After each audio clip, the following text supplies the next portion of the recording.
Hello, Cherries fans. Well, it was an alarming Sunday at Dean Court as West Ham thrashed AFC Bournemouth 4-0. They now leapfrog us in the table and they're causing some Cherries fans to nervously look over their shoulder. On this show, with myself, Sam Davis. And me, Tom Jordan. We are going to dissect the game, but also tackle the wider issues as well. And thanks to everyone on social media that's replied to our tweet, where we've asked some opinions about how you're feeling. Is it just a blip?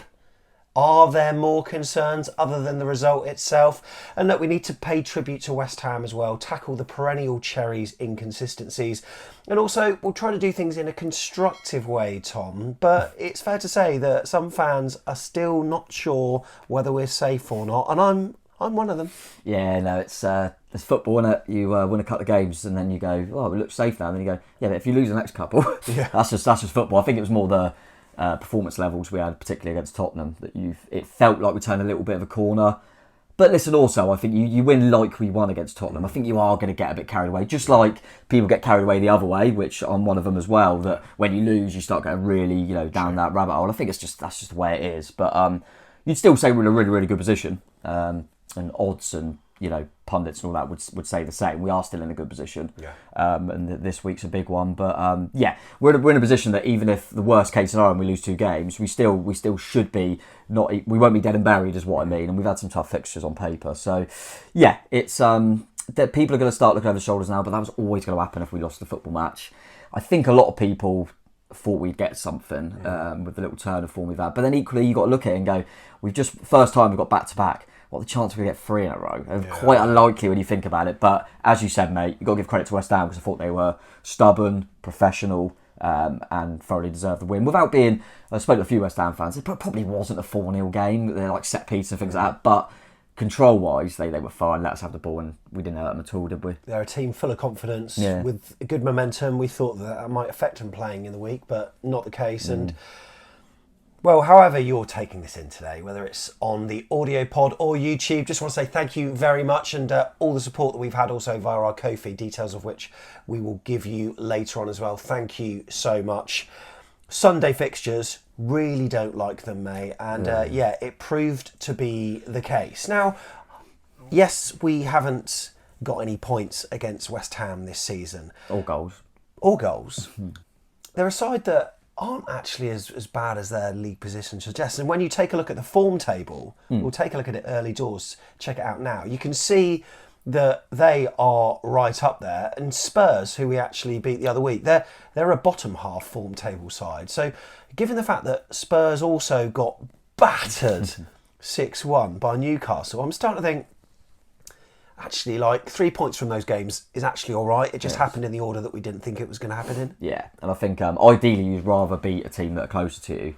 But would I swap it for the limbs that we had last year? Probably not. So yeah, it is what it is. But yeah, I think that's what you do in it when you see a performance like we did. You start going, and then you see the Tottenham score. You start going, oh, was it that good a win? You do start doing that. But equally, you just got to play the opposition in front of you, and we still perform well. And as long as you get there, we've done enough to win the game, and Tottenham still got some good players. And you got to remember as well, Newcastle are bloody good, and they can do that to teams. It's kind of the way we all know Eddie starts games and the way Newcastle start games. That's probably been coming, and probably didn't expect it to beat Tottenham, but fair play to them. But yeah, it's as you say, mate. You would have taken 3 out of them too. So if you do it in isolation like that, then it doesn't look as bad. You certainly would have taken 6 out of the 3, wouldn't you? So it's what it is. I just think that it felt like we turned a little bit of a corner, and we'll go into it, mate. But I know you said, and a few people have said, it's that you're kind of craving consistency, and I would never say consistency in terms of results because I think we're Bournemouth. You're not going to win every week. It's going to be win, lose, draw. Accept all that. But I want a bit more consistency in knowing how we play. So you can make loads of examples about a team that whatever form they're on, however they're playing, you know if they're a possession team, you know if they're a counter-attacking team, you know if they're a team that are really low block and play for set pieces, for example. You always knew what Burnley did, for example. You know what Brighton do. All ends of the table. You kind of know what you're going to get from teams. Even Leeds who are struggling, you know they'll have a go, but they're weak at the back, so they just kind of go toe-to-toe with you. With us, I'm just not sure, and I don't really. We change system from one week to the next. And also player positions as well, so inconsistent as well. Lloyd Kelly don't know if he's a left back, a left centre half. I don't know what he probably don't know what he is. Tavernier's played about 4 possessions in the last 3 games or something. And Yeah, and it's that side of it that frustrates me. You start thinking, oh, hang on a minute, when you see like the Liverpool game and obviously the Tottenham one, you think, oh, we're quite, we don't have all the ball, but we soak it up, and then we've got this pace from the January signings on the break. That's going to be the way we're going to work it. And then suddenly you go, oh, we're not trying to play that way anymore. Yeah. And then 1 week you're going, oh, that's good, because Dom's up there, but we always try and get Billing close. And then you play a game and go, oh no, hang on, Billing's in a double pivot now, defensive. I just want to have consistency and thinking, this is our style, this is our identity. Yeah. And, you're going to win some and lose some. It feels that certain teams we play are conducive to us having a good game. Yeah. So Liverpool, Spurs as well. Leicester to some extent, because they were quite open. Yeah. And some of the teams, if they play in a particular style, it's our best opportunity. So when we do play sides with a low block, I wouldn't say... I think West Ham had the best of both worlds, really, because I think they played how we would want to play, weirdly. Yeah, but we don't seem to be able to break it down. And in this game, we are going to concentrate on moments within the game, but not so much because there's a wider conversation to be had. I thought that our football, to take us up to their final third, was good. But then it's just trying to get through. And we can't seemingly do that when they hang back. And I said on the vlog at the end, like, we could have played a few games in a row and still not scored. Yeah, it's a frustrating thing. I'm not doing a told you so already for that, because I really hope I'm wrong. Go on, do it. I really hope I'm wrong, and I get a lot of things wrong. I just remember, I don't know how long ago it was, but I was saying to you off air, I remember kind of after that really bad run we had, and then everyone was going, it's like, but look at the fixtures near the end. Once we got these out of the way, I think we had like Arsenal, City and all that. And once we got these out of the way, the fixtures so much better. And I remember on a few, I think it was fan cams, probably on these second look shows as well, going, I'm not convinced by that, because I think we're better suited to playing counter-attack against teams that have the ball. My worry is playing these sort of teams that they'll go on then, break us down. Because do you remember our next opponent, Southampton, getting an early goal and going, go on then, we couldn't do anything. And we're probably going to go into it, mate, but including the West Ham game, all the fixtures we got left, barring the last game of the season, which is going to be Everton, we've lost every single reverse fixture. And that's the scary thing. It's almost like the optimum position that we can get results in is between, if the team is like in 7th and 13th or something, and those are the teams we really want to play. And when we don't, it's going to be our way. And you've only got to look at, I mentioned it earlier about, Newcastle currently sat in 3rd. We didn't lose to them. No. We didn't lose. I think there's this thing of everyone does it, so everyone does do it, and you go, well, 3 points there, we won't win that. Well, 3 points there, we won't win that. When really, where's the actual evidence in that? Really, when you look at the teams we beat this season, yes, there's a few exceptions, of course, Leicester being a big one, that we managed to do a double over. But in general, are we a lot better against the lower teams than we are against teams? But no, we're really not. So I never thought this would be plain sailing. I just felt that the last few games, we turned a bit of a corner. I thought, right, he knows how he wants his team to play now. This is how we're going to be for the remainder. And then we change again, and it's just a little bit confusing, and particularly at home. Obviously, there's been exceptions. Battered Everton just before the break, the Liverpool win that we spoke about. But I found I find in general home games this season I found very dull. On the whole, there's been a few exceptions, but I find it really difficult. Atmosphere down there has been really, really, really flat. So yeah, I just like to see us have a little bit. I don't really know how we're going to set up what the plan is from one game to the next, and that's a little bit of a concern, because I'd just like to kind of know what we're about a little bit. I thought we were going to be this counter-attacking team, but then we change again.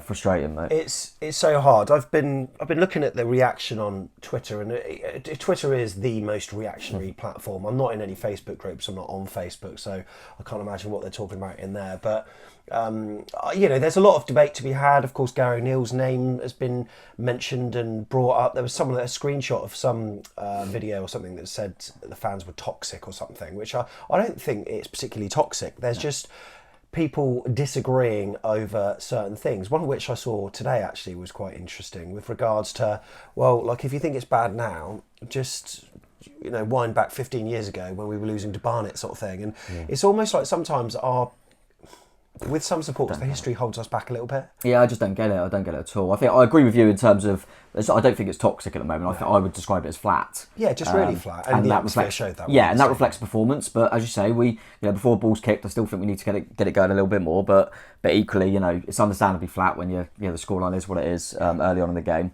And the Gary O'Neill thing is a difficult one. I mean, everyone's a bit reactionary. the limbs from last week to then, the negative on one of them, and then you get really frustrated. And I use Twitter like a lot of people do, is kind of like get it all out there and just type away and just get it off my chest a little bit. But it's not any sort of, what's the word, agenda or anything like that. I remember, last week, as much as we're all buzzing, I remember being on Twitter loads, being really annoyed at how all pundits at Match of the Day are raving about, manager of the season because we beat Tottenham. When you watch it every week, it hasn't been what they're explaining it to be. And I try and go game from game because you don't want it to look like you've got this whole agenda. I think it's pretty obvious that I personally sat here right now, I think we'll probably do enough, and that'll be cheers, guys, done enough, brilliant. That's all we needed this season. Right now, do I believe he's the best? Am I convinced that he could be this really good coach, but am I convinced that we can take this gamble going forward and we're going to progress? Haven't seen enough, and that's just my opinion. But yeah, in terms of the kind of going back 15 years, I just don't get it. I don't get it at all. I mean, so you're saying Man City should take 10th really because they used to be in League Two, mate. Yeah, exactly, they used to be in League Two. So, I mean, how can you compare a game when we were in League Two when we were, and Southampton fans, putting money in buckets to try and keep the club going? So we just spent nearly 100 million in 1 month. Yeah, exactly. It's not comparable. I get that you could still be like, I'm loving being in the Premier League, but you can't then go, Solanke had scored that many, but remember when we were in League Two? That's the thing. Look, I think the people in the AFC Bournemouth hierarchy show they've got the mentality, this kind of always advance, never retreat mentality, by flashing so much cash at certain players. And even we are restricted by the stadium we're in, but there are plans to move forward. And even what's being done with the facility that we do have, you can see they are trying to make it better, which is where the whole contrast lies with the decision that they made in the first place. But I don't particularly want this all to be about Gary Neal, because we've had this conversation before. Yeah. But look, let's take a look at some stats now. Let's just park the conversation for a bit, and we're going to take a look at the league table. Bournemouth have dropped a little bit closer to the relegation zone, down 1 place and 1 point closer as well. We've got a gap of 5 points. As you can see, West Ham not only leapfrogged us, they're actually in 13th place at the moment as well.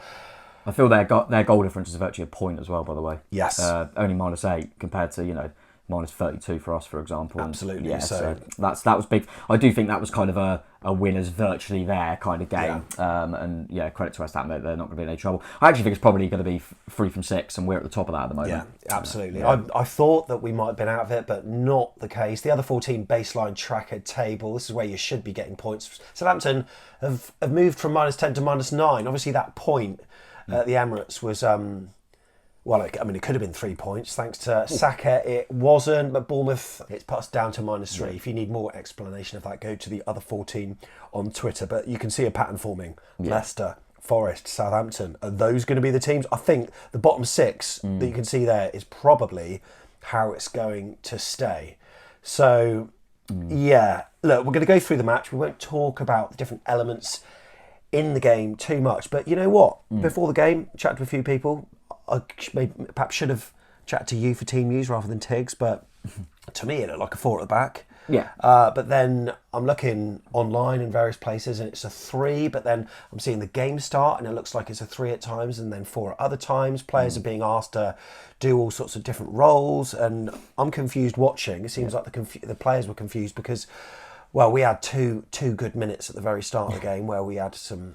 Had a bit of ball. We had a bit of the ball, had an attack of sorts, but then West Ham scored relatively. But when you saw that, did you like it? It was about what was expected, wasn't it? It was what we predicted in the preview. I assumed it was a 4 because of the personnel. Like obviously Vini going out and Smithy coming in. Thought, that just nudges Kelly over.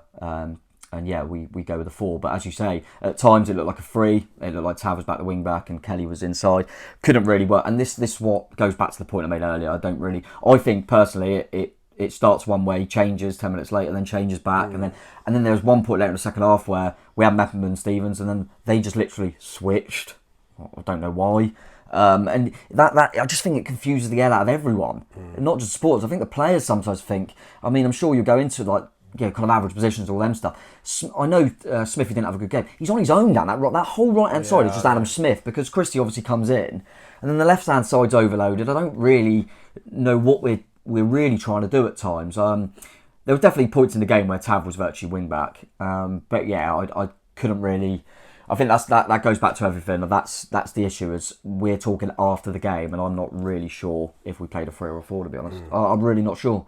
I can't work it out. And I do think the players struggle with them instructions. It's overcomplicating things at times, I think. But we had the personnel to go with that 4, so I'm surprised we didn't. But yeah, it was a frustrating start in the sense that there wasn't much of the game, but we looked good, and then set piece, mate, which I don't. How we're not. These set pieces are just.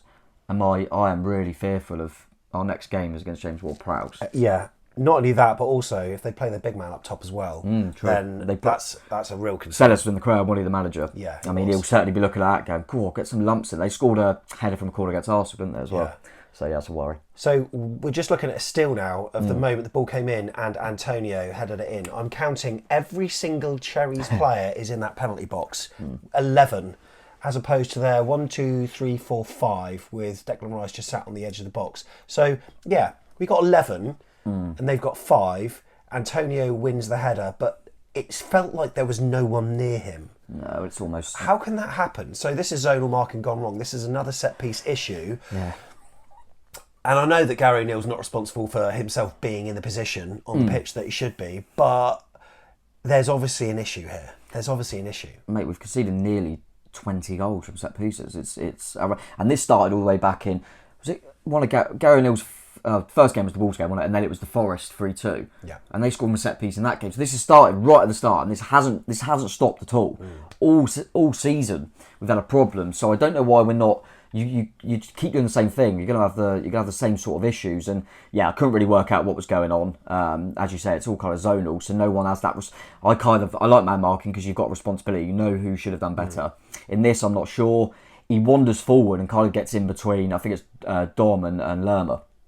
I think Lerma gets a little bit stuck to the ball. But this is the thing with zonal. I don't know if that's what Lerma's role is. I don't know what their duty is from set pieces, but either way, what Antonio just gets in between two of them. It's not difficult. What makes it mad? He doesn't move when the corner's taken. There's movement from all our players, but he just stands in the same spot, which is absolutely concerning. Yeah, really good point, Blackheader from him, and now can't do anything. But yeah, it looked even worse in real time, right behind that goal, and it looked schoolboy. But I don't know whether it's true or not, but someone behind me in the TED Max said that throughout this season, you may have seen it on the vlog, West Ham haven't scored in the first 15 minutes at all this season until today, where they've scored 2. So lovely, yeah. What a lovely record for us to be breaking. And you've also got to remember that said about set pieces this season, and at their place, by the way. I know it was that VAR thing, but that was from a set piece as well. We've got these Warner sides, and they're quite a big side. Antonio's not one of them, by the way, which is even more laughable. But they've got some big units in there, and I'm surprised. We must. I mean, you always say that kind of thing of, why aren't we working on it? We must be. Yeah. But whatever we're doing is not right. But I mean, Antonio and who got the second, Paqueta. Yeah. Are not exactly giants, are they? No. So yeah, it's a bit of a concern, mate. Yeah. Exactly, and what's concerning? Jack Stevens is 6'1", Paqueta is 5'11". I know there's not a lot between it, but when that ball hangs up, when Jack Stevens is looking favourite to that. I mean, let's just talk about Jack Stevens. It's possibly he's been great for us. He's been brilliant, but that wasn't one of his best games in a red and black shirt, was it? Probably his worst. Yeah. Like you say, he has been very good for us. He's kind of as the ball comes in, like you say, the height difference, but Paqueta gets a little bit of a run on him, which means he can get the leap, whereas Jack Stevens is flat-footed and he can't get up. But yeah, he had a really poor game, and obviously my worry for him personally, from a personal point of view, is he knows he can't play in the next game because it's his parent club, Southampton. If, say, as we probably expect, Senesi comes in and plays well, Stevens might not have another game for us. No, do you know what I mean? Right. Because that's how it could be. Yeah, and that's the way that Gary O'Neill picks his and that's teams. The only reason Stevens come in the first place was because he come in and then he just kept his spot, and rightly so. But he must know now that if we play well on Thursday, he might not get a spot back. He had a really bad game. You'll see later on as well. Even with the ball, I thought he was really, really bad. Do you think Lloyd Kelly could have done better there? Because he's almost ushering the cross in his positioning there. Lloyd Kelly almost starts their move as well by playing a really, really poor pass to Tavernier.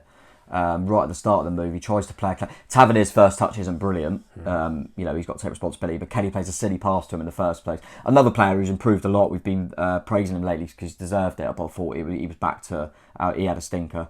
Him and Stevens are probably the two the two poorest out of everyone. But yeah, it was another really, really poor goal. And like I say, it's not a set piece, but it's as close to a set piece as you can get. A ball out wide, crossed into the box, and a easy header. I don't know officially, but I can't remember seeing Paqueta score many headers. Yeah, he's certainly not known for that. But yeah, and then it's always an uphill task, mate. And they've basically put a couple of balls in the box and they're 2-0 up. Yeah, and like I say, we had a lot of the ball after this, but that's because they sat back and they didn't really. And I think someone on the fan cams, Lee, thank you so much for coming on. And I couldn't tell if you were being ironic at one stage because you were talking up a number of elements of AFC Bournemouth's performance, which I must admit I was a little bit confused by. And just because we've had a lot of the ball, that doesn't necessarily mean much, does it? It's not always a good thing. And you were saying sometimes you can almost see the stats after a game and not know the result. I know this is in hindsight because you're always there at every game, but if you weren't there, you would almost know the outcome based on the possession stats. If we're at home, we've had over 60% possession. I think we've probably lost that game. Yeah. Because that probably means they've nicked a goal or two and just let us have it. I always remember, was it Chelsea away? I think it was Chelsea away just after the break, wasn't it? And we were 2-0 down at half time. I think it finished 2-0, didn't it? Yeah. And everyone went, yeah, but the positives from the second half, yeah, cool. I think we were much better in the second half, obviously. But I remember thinking, you've got to take some pictures. They're 2-0 up. They don't have to do anything. What's the point of them? So they just go on, then, if you ain't going to score 2 against us, you ain't potent enough. So we'll just sit here, and we never look like scoring against them. And I remember that being one where everyone was saying, yeah, but look at the second half stat. They've got the game in the bag. Yeah. They've got it in the bag. West Ham played it perfectly, I thought.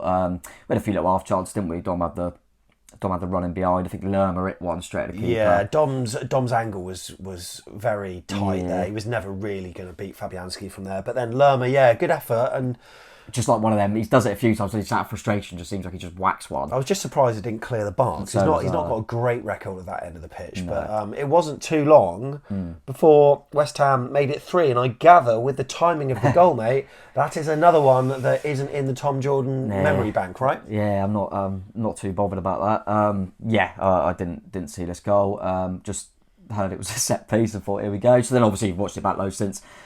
Yeah, poor from a set piece. Obviously, watching the vlog, you said, I thought they were going to score there, and they did. I'm really not happy with Philip Billing from this. You watch it now, it's a good angle that we've got it on now. He turns his back when he hits this ball.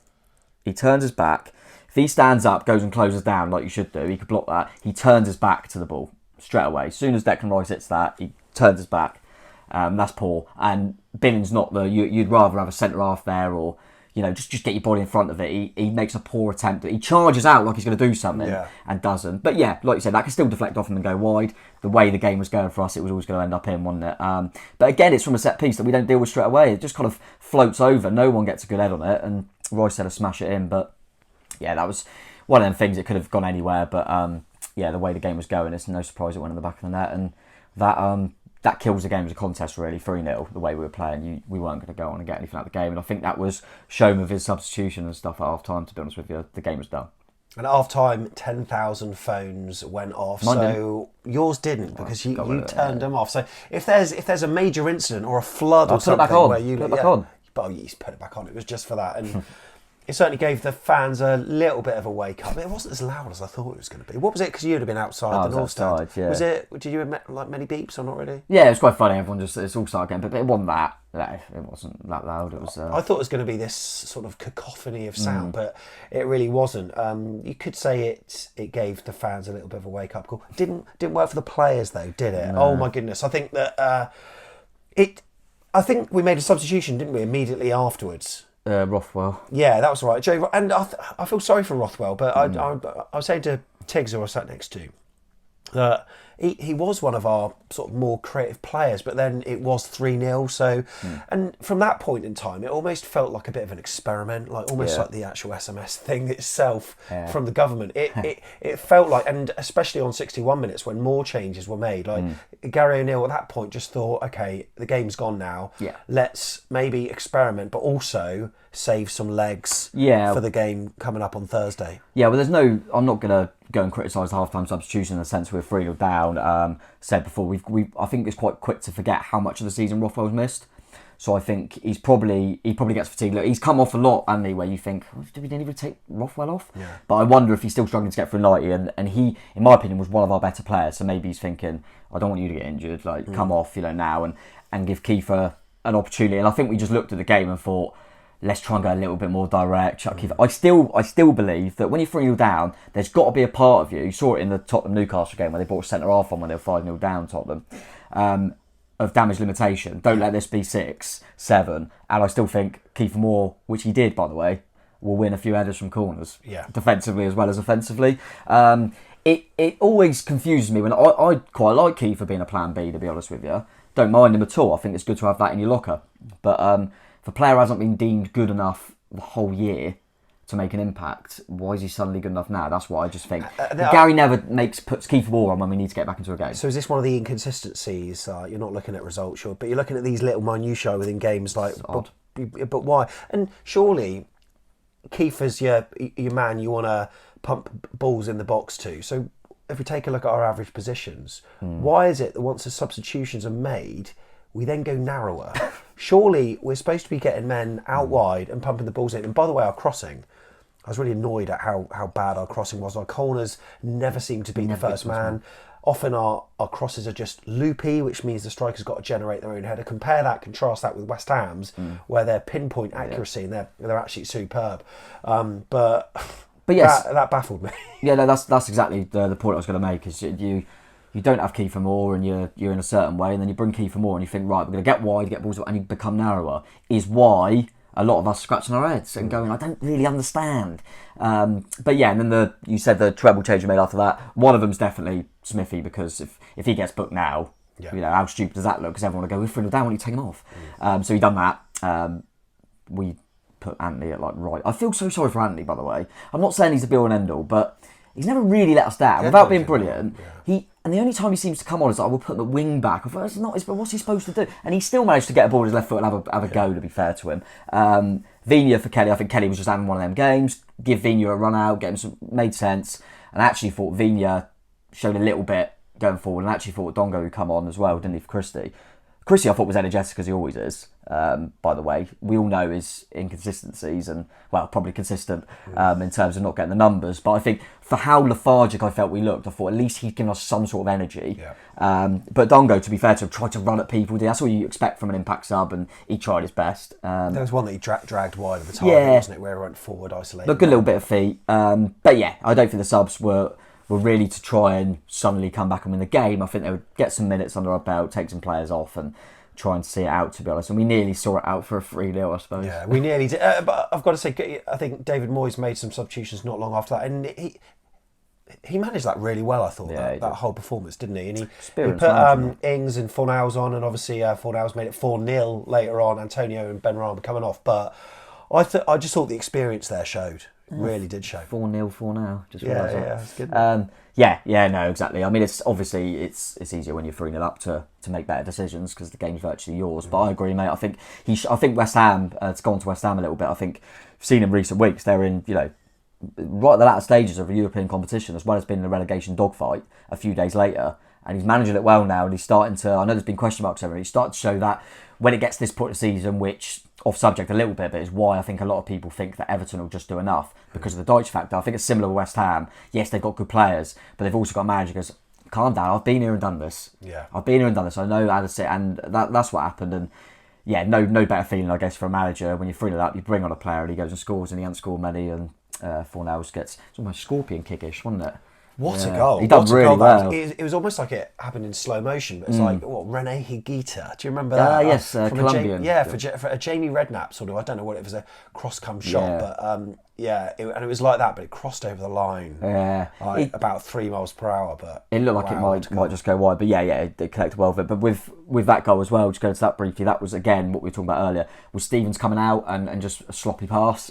There's a lot of things happen for them to score it, but yeah, he made a sloppy pass again, and then obviously they had the fifth that got disallowed, which I know it got disallowed and he was offside, so all good stuff. But the football before that goal, they were olaying and knocking it round us in triangles. I think they've done it on Match Today. It was like 3 of their players, about 8 of ours, and they're just going and it was really quite concerning how I just find it, this is actually away from kind of management and tactics a little bit.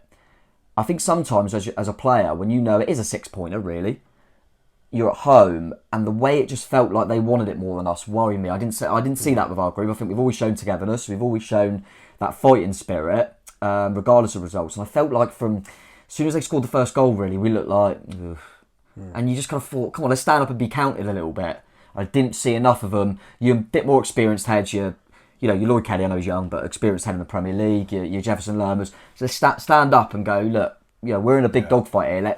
Let's put it in and at least show a bit of pride. But yeah, they were opening us up at will. Felt a little bit for Meps. He was exposed a lot in that second half. He really was, and he had the freedom of the park full nails. He must have thought, wow. I mean, when he actually connected with the ball, there was no one near him. It's probably because our right back's and a winger, mate, in Jay Nantley. He's not going to be in that role, exactly. is he? That's right.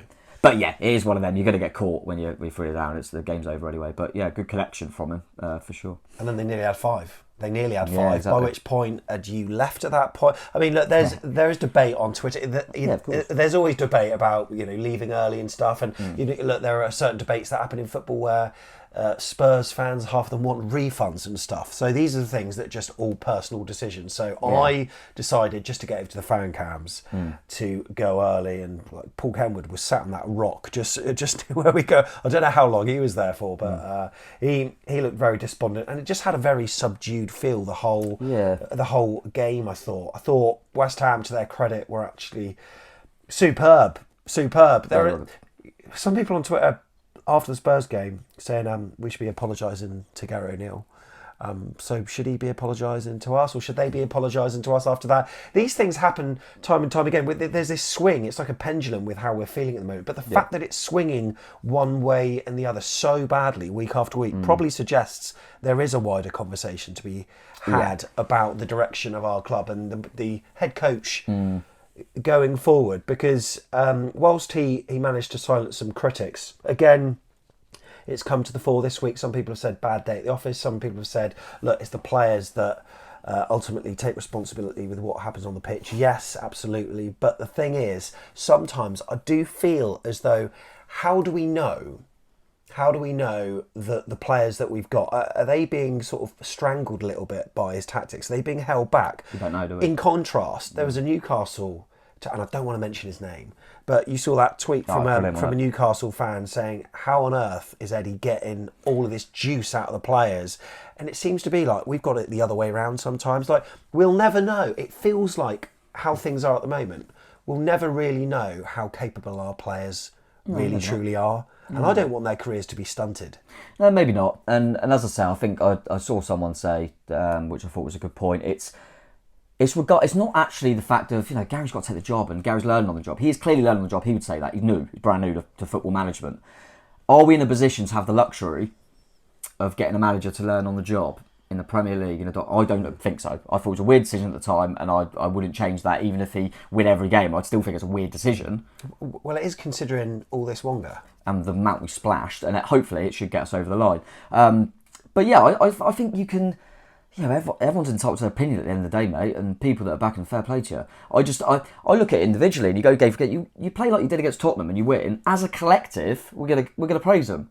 We perform like we did against West Ham. As a collective, we're gonna criticise them. It's no one more than the other. I think, unfortunately, you put a few opinions out there, people go, what about last week? I thought he was brilliant last week. No, but it's a fluid thing. It doesn't have to be. You don't have to be stubborn in your opinions, and there are some people that are very stubborn with backing him, which is absolutely fine. And you're very, I admire you for being that staunch. But the thing is, absolutely, it's not that great to watch, and that was up there with one of the worst performances of the season. I do wonder if sometimes, because people that have watched Channel for a while will know that I was trying to be that.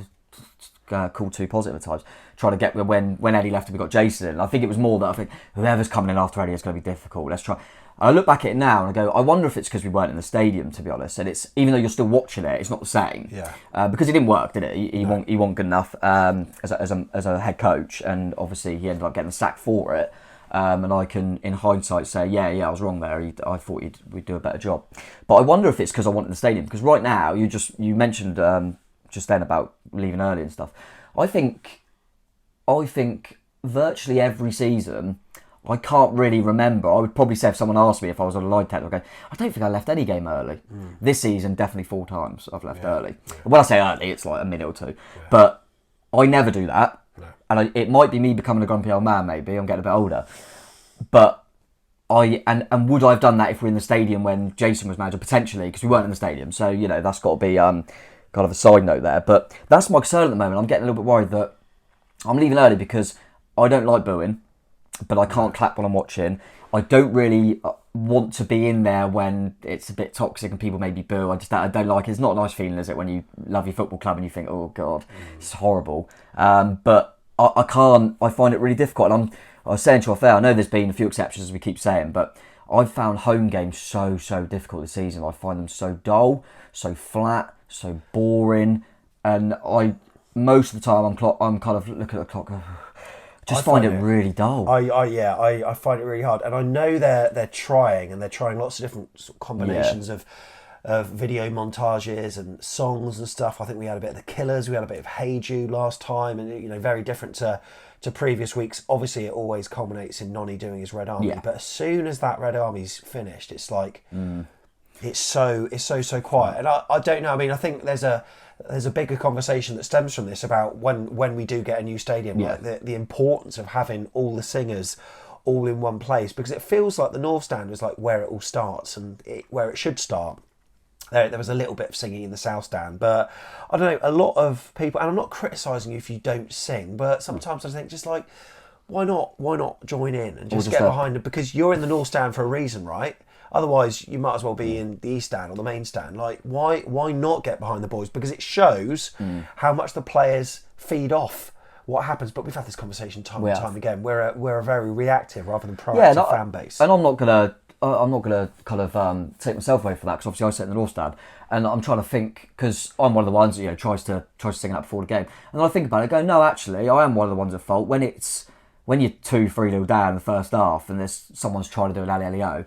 Sometimes I'm there, and I find it, and sometimes it is hard. I get it, because I'm one of the people that do it. You find it difficult to then, because you're not seeing little moments, even a crunching tackle or something just to get you going that gives you some belief. And I think that's the problem. So what was different in this game? Like, why was it in the Spurs game that after they went 1-0 up, we had a bit of belief? I think it's because 2 minutes after, Christie had a shot, we had a good move with Vigna, and then Christie had a shot, so we showed some intent, whereas this one, we didn't straight away, and I think it was just compounded by the fact that West Ham went and added their second, so we didn't ever really get into the game. By that point, I think the game was done. The game was done so early, it felt, and like that's the first time I've ever felt by half time we are totally out of game. Okay, obviously when you're playing the likes of Man City and Arsenal, their quality means that you are likely to be out of the game, but the scoreline would actually suggest we still got a chance. But with that, against West Ham United, who are having a poor season, and I think my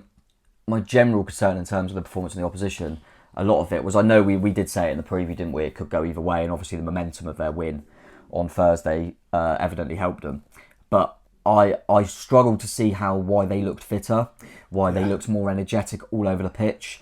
I struggled to work that one out, because I wouldn't say we're an unfit team, I wouldn't say we're a slow team, and I don't get that, because they've played a few days ago. We've had a long time. I won't have that. I felt at times they were first to every 50-50, and that's where we should, regardless of quality, we should have an edge physically, with the fact they've only just played, and a lot of them players played, so that was frustrating. But we could all do our bit a little bit more, mate. But as I say, I don't really know. Obviously, you shot off for the fan cams as well, and I did near the end, and so I'm not sure how bad it was at full time. But apparently there were boos, and that doesn't surprise me. Not overly pretty. But I always remember like the Burnley game in the cup, where it was quite. That was when Lloyd had a bit of stick, and it was quite toxic in there, and I stayed to the end. And I remember thinking, it just made me feel uncomfortable. So I think subconsciously, when I see that coming, I think I want to get out, because I don't, and I don't want my emotions to get the better of me. When you're in the moment. And I don't want to just in the moment react and start booing, because I don't like doing that. Get myself out of there, because I'm really annoyed at the moment. I might start booing. I don't want to. And plus, I don't want someone who's got a secret camera just like turn around and like showing booing and posting it on Twitter. Back of the net thinks this. It's not what we're about. We want to be constructive. Hence why we do these shows. Sometimes I think they may come across a bit negative, and there may be even people from the club that watch this and think, oh, that came across a bit negative. But it's only how us the fans feel. And I've had a few good. I had a few good debates like half time and stuff with some Bournemouth fans who are great and say they watch the channel and really enjoy it and stuff. And there was some that were really downbeat, and then there was others. There was another chap, sorry, I can't remember his name, who was chatted to, who's one of them that's very, let's just get, we're here to the end of the season, let's get, we're so negative, we're so down. And I was kind of saying, so I totally get your point, but then equally, you've kind of, we're not cheerleaders, and you've got to look into it. And it was a really good, like, kind of debate and chat, how I can see every little point, and we're trying to cover that as a whole, aren't we? We're not speaking on behalf of everyone, but we're trying to cover different bits and the mood amongst the fan base as best we can, I suppose. So on Twitter we asked, and myself and Tom will comment on what we see here. So we asked whether the game and the result concerns them, whether it was just a blip, and we asked them to say, what we're getting right and what we're getting wrong. Adam was the first person who came in to say, no way was it a blip. People seem to be suddenly forgetting that we went 10 games without a win not long ago. Cherries said it was to be expected. Gary O'Neill is a rookie who's won 28% of the Premier League games he's been in charge of. He's lost 50% of them. Of the 50% lost, I put 100% down to poor tactics / in-game management. We also concede 1.6 goals per game. Unacceptable. John, West Ham was always going to be a tough game, which I was pretty sure we would lose. Saints could be horrible as well if they play like they did against Arsenal. So John's sort of saying, okay, well, West Ham was always going to be a tough game. Well, in that case, given Spurs' form, that was always going to be an easy game. Yeah. So do you criticise one and then not the other? I mean, yeah, you're gonna have tough games at any point in the Premier League, of course. And I think, West Ham was never going to be an easy game. I don't think anyone was thinking, oh, we've been told we're at home West Ham, this will be a walkover. I think we all knew it was a tough game, and I think John was it. I think he's trying to be as balanced as he can there, which I appreciate. It wasn't going to be an easy game, and like you say, we've got 6 points out of the last 3. If we worded it like that, it doesn't look too bad. Yeah, Simon said same errors where certain teams with good planning and application will find us out. That's the concern. We were found out, but that is all he says. And this kind of makes me think about, like, surely if you're an opposition manager, you know how to play against Bournemouth, given all the mistakes that we make. Yeah, well, you know what to do. You know what to do if you're Ruben Sellers. Yeah, and he was obviously, like we mentioned at the start, he was in the crowd. But I think I would just go, right, get my big man up top, play for set piece a little bit. Actually, don't say that. Let them have the ball. Let them have the ball. Look at them with all the possession. They're much better when they don't have it. Let them have the ball. Frustrate them. Break away. Win a few set pieces. Put balls in the box as early as you can. Get a big man up there. And it's kind of a little bit too easy to hurt us. And West Ham have shown that because they've scored virtually all their goals against us in 2 games with set pieces. One person I admire is David Cordell in Washington, who says, what went wrong? Everything. But let's put it behind us and beat Southampton and Leeds. David, you were saying that when we lost to Chelsea. Let's put it behind us. Let's go to the next game. I don't mind that. But you know what? Fair play for that optimism. I love that from you. Aaron said, leaving the Gary O'Neill debate aside, I still have a fundamental issue with playing Smith and Kelly together as orthodox fullbacks. Neither like to or are able to bomb forward and overlap. That has been such a recipe for our success in the past. I feel for the wingers with no support. And he's got a point based on what effect Vigna had at Spurs. I mean, his average position was basically halfway through their half. Yeah, it is difficult. I totally appreciate that. But I do also remember times of the season where it would say Zamora playing at left back, who would certainly give you width and bomb on, and then the questions are, he's not good enough defensively, we need to put Kelly there. And also the way the West Ham play with the low block means that it's very difficult for them to get. It was so congested up there. It was, and actually if you look at kind of average lists and stuff, Kelly was trying to get forward in the first half. He's probably just not as capable of doing it as like a Zamora or a Vigna. But I think them questions I totally appreciate, but you're just going to get the other side of it. If you played someone that's too advanced at left back, it's going to be, we're getting caught again. Yeah. Because Jay-Z was, all it was when we were playing Jay-Z was he's not good enough defensively. Yeah. Do you know what I mean? So, and Kelly's better defensively, but not as good going forward. Yeah, true. You're not always going to have the complete player when you're picking up. You're not one of the top teams, so you're always going to have to try and work a way around it, I guess. AFCB Matt said, West Ham come flying out the blocks against us yesterday, and credit to them. Simple mistakes cost us, and the whole zonal marking thing has to be looked at in the summer. Tommy, still with 5 wins in 10, that's good form for a team down here. No need to panic. Everyone always said West Ham were too good to go down. We were just unfortunate to play them when they've clicked into gear. They still play Leeds and Leicester. Let's hope they beat them too. Mark said, bad day at the office. We all have them. Move on. Philip Sterling said, as a lower half team in this league, we need to win our way. We're effectively done after 10 minutes yesterday when the second goes in. Just shows how we overrate momentum in football. Each game is unique. Yeah, I don't mind that. It's not a bad shout. I can't remember what manager. There was a some sort of thing I was watching the other day. Actually, I can't actually remember. It might have even been Ainsworth QPR. But there was a manager that was saying that he doesn't give all that into momentum because every game's individual, blah blah. Like there is a point to be made on that. I think it does make me laugh sometimes. So this is no disrespect to whoever said it, but you hear a lot now, which I get, and there is probably a point to say that West Ham are always too good to go down. I remember a few months ago everyone going, well, Leicester are always going to be too good to go down. But no one says that when we play. Do you know what I mean? It's like we keep changing our mind on who's too good to be go down. And I remember when we did the predictions not long ago on the remaining games, I thought Leeds would have too much. I've changed already. That is the Premier League, and that's look how bad they are defensively. And I thought they'd win home games, and they've been absolutely smashed in them. So it's going to change a lot. But I think this kind of they're too good to go down anyway. I think let's park that a little bit. It was a big game, and they turned up and we didn't. FPL Commander said, are some of us getting carried away by the Spurs result or what? Look at how Spurs were doing at Newcastle yesterday and how we defended crosses and set pieces. We still got lots to do if we want to stay in this league. Bernaldo said, don't get me wrong, the performance wasn't great, but this season West Ham are an underperforming team, and in recent weeks they've picked it up with 1 loss in 6, picking up good draws against Arsenal and Villa. Scub said, lads, we need 1 win, yet everyone is throwing their toys out the pram. Are we? Are we throwing our toys out the pram? Has he got a point? I mean, the thing is, we're trying to... Maybe we are. I know it goes into a larger point probably too quickly. I'm certainly one for doing that. You start talking about a game and then quickly you realise you're talking about recruitment and blah, blah, blah. When really... But if we're saying right now this second look on the game against West Ham at home, which we just lost 4-0, what are we supposed to... do you know what I mean? It's... But yeah, I appreciate it. It's all opinions, and you're always going to have a bit of to and fro when you're having kind of the inconsistencies we are with performances and results, mate, for sure. Chris said, concerned about the vulnerability to crosses. Neto seemed reluctant to come, but what do I know? He did then add, he's dumbfounded by the criticism of Gary O'Neill. We're better off than he expected at this point. Gary deserves credit. And mate, we are better off. Take a look at the league table. We've seen it earlier. We're in a better league position than we would have certainly... at the start of the season, ripped your arm off to be in this position with that many games to go. But is that because we didn't know about the investment at that point in time at the start of the season? Oh, I find it...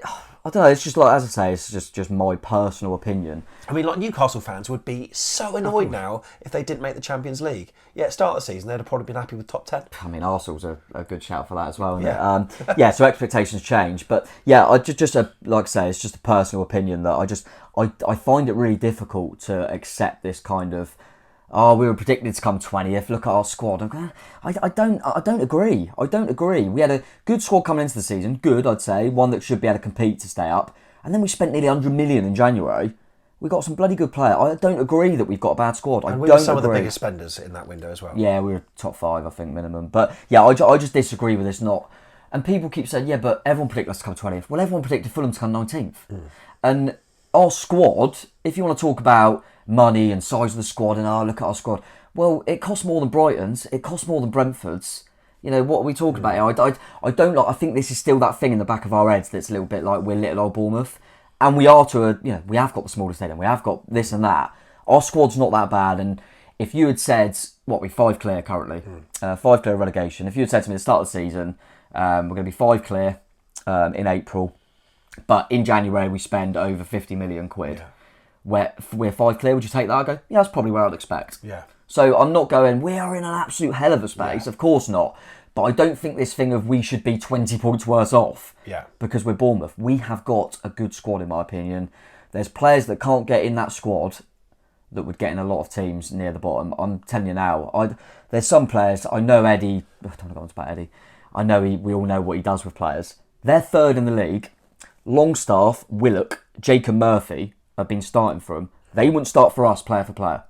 I'm telling you now, what Eddie's done for them has made them better, and now they would. But at the start of the season, you would not take Jacob Murphy over Marcus Tavernier. No.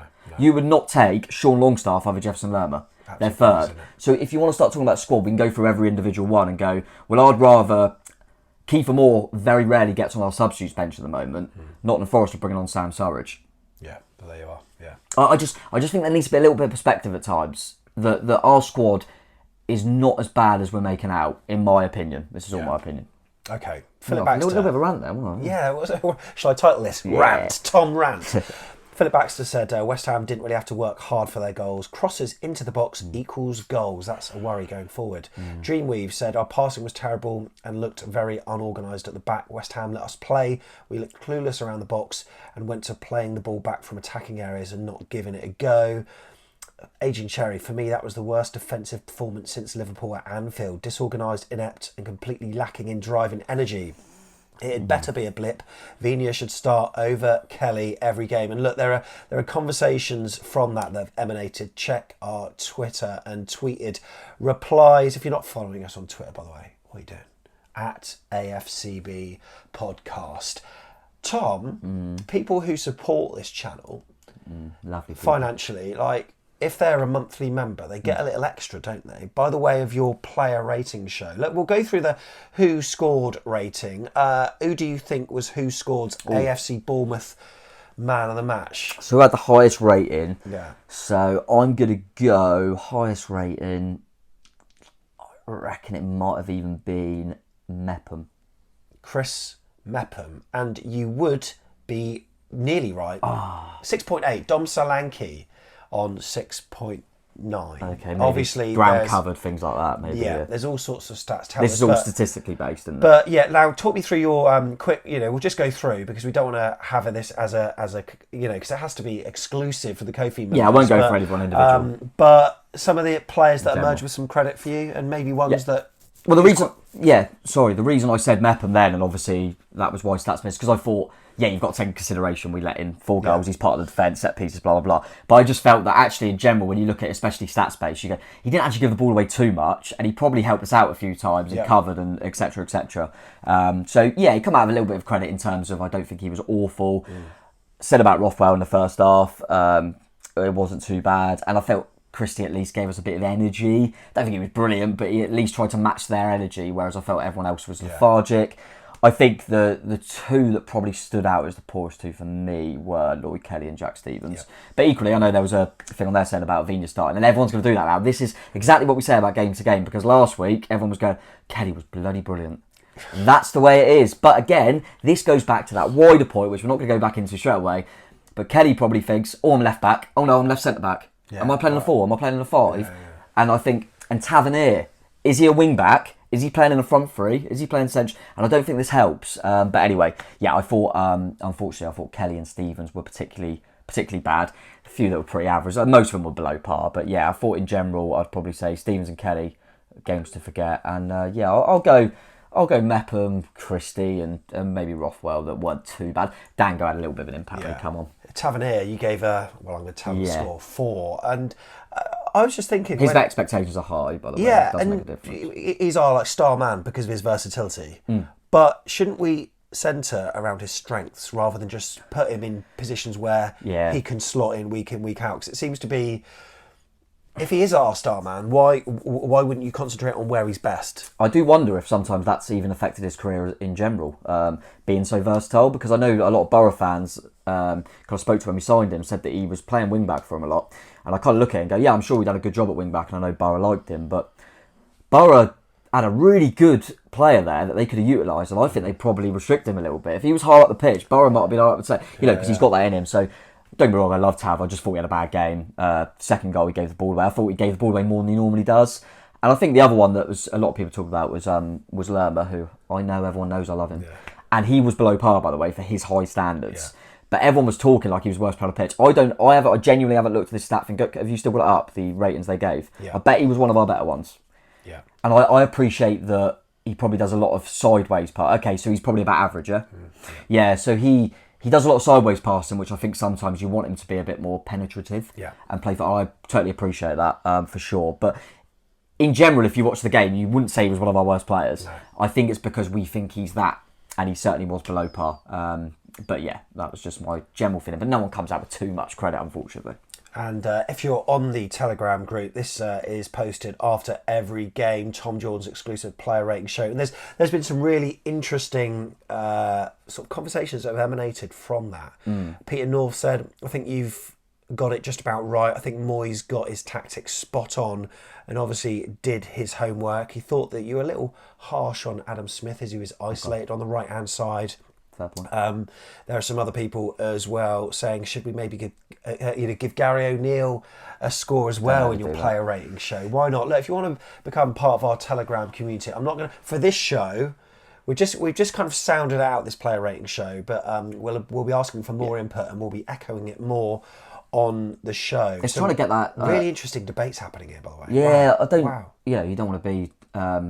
It's trying to get that balance sometimes, because you're not trying to be like, oh, this is behind the paywall, so to speak. But equally, I think everyone that watches, thank you very much. But the people that so you can do was it £3 a month you can do? Yeah, £3 a month. The people that have supported us, and a lot of them supported us for a long, long time, by the way, and lets us, as you say, as we mentioned a lot of the time with the cameras and all that stuff that keeps us going. You've kind of, there is a part of you that thinks you've got to give something, you know what I mean, just for them to kind of say, in fact, I really appreciate it. So yeah, just doing that at the moment, and we're open to more ideas on stuff like that, and we try to give a little bit, and also we've got to try and fit the time as well. There's a lot. We've got another game on Thursday. I know, it's ridiculous. Our content schedule, I put it out on Twitter the other week. Oh my god, the other day. How are we going to find the time? But yeah, everyone that does donate on Ko-fi, we truly appreciate it. If you are a monthly subscriber, the Telegram group, and in that, yeah, like I say, we'll post a load of extra content, including Tom's show. We'll just briefly chat about the weekend's results, mate. I mean, Friday night, thank God Arsenal came back against Saints, because I was thinking, if Saints hold on here, they will be bang up for it on Thursday, and given our result on Sunday, they'll be smelling blood somewhat, and I don't want to be going to St Mary's where they are on it, because I don't know, got a funny feeling about them. Maybe that's deflated them a little bit. I don't quite know. So but there's not many games where both teams are that deflated afterwards. Arsenal and Southampton, it was gutting for them both. But yeah, I was actually we're celebrating Keefy T, who most people watch channel will know. At his birthday, so we went for a few drinks, stuff like that. So, and we were going, oh my god! And luckily there was a bit of a celebration at the end, and we were like, thank God for that. But credit to Southampton, by the way, put up a fight like that. Very, very similar to how we did there. I know we lost, but how you scored, I think was it about 20 seconds they scored? I mean, we done it a bit quicker. But yeah, and then just couldn't quite hang on because Arsenal were a good team. But yeah, that was one. And I think in general, it was only Leicester that got that win, wasn't it? That really, obviously West Ham to beat us. Apart from that, results were pretty alright for us. I was a bit concerned about maybe like Leeds getting something against the Fulham team on the beach. Luckily, Fulham done us a favour. Palace and Everton drawing was pretty decent as well. And Forest put up a fight at Anfield. Yeah, they did. Luckily, Liverpool just got over the line for us. So yeah, it wasn't a disaster of a weekend in that sense. I think we may be in the fortunate position by the time the season ends of there being three worst teams in the league. Yeah, I thought but I think we're better than 17th. I do think we're better than 17th. So hopefully we can demonstrate that against Saints and also Leeds, which is, I mean, if we don't beat Saints, it cranks up the pressure on Leeds on a bank holiday weekend when it's nearing May. What could go wrong? Looking forward to that. This is such a big week, isn't it? It's a huge week. Look, thank you, however you've consumed this, whether it's on YouTube or on the audio pod. I don't know if I like football anymore. Mate, I'm struggling. I've already got a mood disorder. I don't need these performances every week. God, I'm all over the place. Yeah, but thank you for watching. Yeah, thank you for watching. And look, we've tried to be level-headed where we can. It probably doesn't always come across like that. But thank you again for all your input. And stay tuned, because later on this week, the Saints preview will be dropping, and then see you at Yates's or wherever we're going for pre-match drinks. I don't know where it is. There could be a number of places that we go to. Us, we usually go to one that's a little bit. We try, don't we? We try. Other Cherries, and we'll see you the next one. We'll be fine. I'm chatting. Oh, why do I feel like tired after doing a second look? So.